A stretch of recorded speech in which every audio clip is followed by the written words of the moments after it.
Kingdom principle number 11.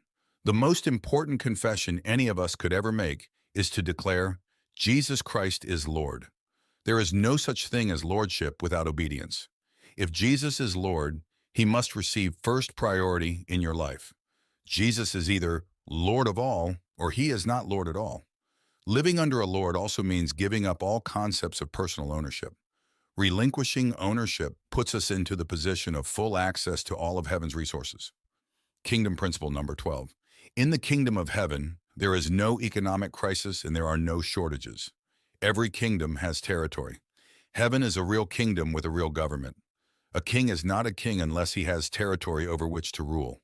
The Son of God came to get the kingdom back for man. Without territory, no kingdom can exist. Kingdom principle number 400. A king is only as wealthy as his domain. Our destiny as human beings is wrapped up in land. We were made for the earth, and that is where our place of dominion will be in the life to come. The meek will inherit the earth, not heaven. Kingdom principle number 14. We are kings by delegation, not by creation.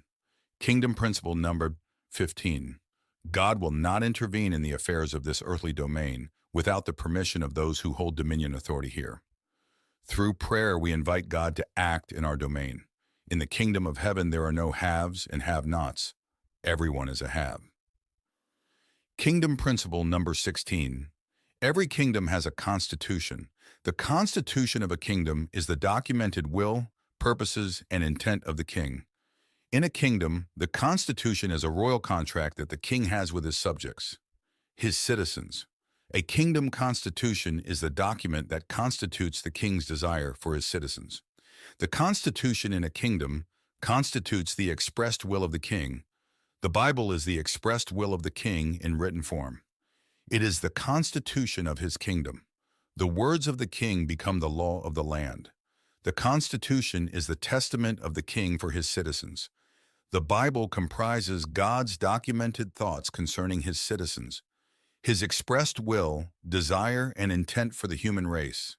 He created in his image kingdom principle number 17. The kingdom is governed by laws. The Bible is the law book of the kingdom of heaven. The kingdom of heaven has laws to protect it and assure that it operates according to God's intent. God's laws are designed to prevent us from accepting and normalizing evil and assigning it the force of law in our society. God's laws have personal applications with national ramifications. Kingdom principle number 18. Written law is necessary only when natural law is absent. The purpose of written law is to restore natural law to the conscience. Natural law is sometimes referred to as the spirit of the law.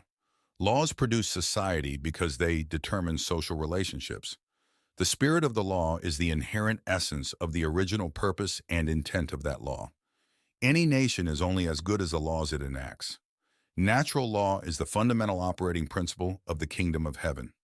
Kingdom principle number 19. Life in the kingdom is really about returning to the governing authority of God in earth and learning how to live and function in that authority. Kingdom principle number 20. The kingdom of heaven is not a secret society, but its keys have to be learned. When you know the keys to the kingdom's secrets, you will never again say, all I have is. Keys represent authority. Keys represent access. Keys represent ownership. Keys represent control. Keys represent authorization. Keys represent power. Keys represent freedom. The keys of the kingdom are the keys to ultimate truth, the knowledge of which brings true liberty. Kingdom principle number 21. Citizenship is the most sacred privilege of a nation. It is the most precious gift that any nation can give. Like any other country, the kingdom of God has the principle of citizenship. Every kingdom citizen today is a naturalized citizen.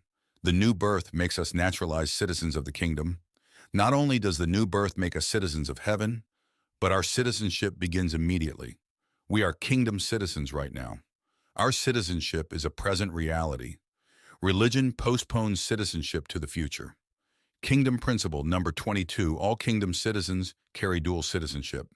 All colonial governments and citizens are invisible. The kingdom of God is invisible. All kingdom citizens are invisible also. Kingdom principle number 23.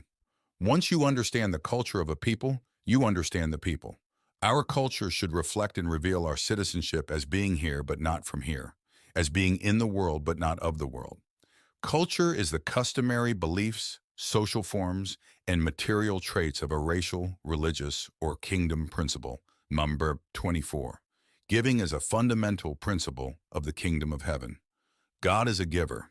Kingdom principle number 25. Giving to a king attracts his favor.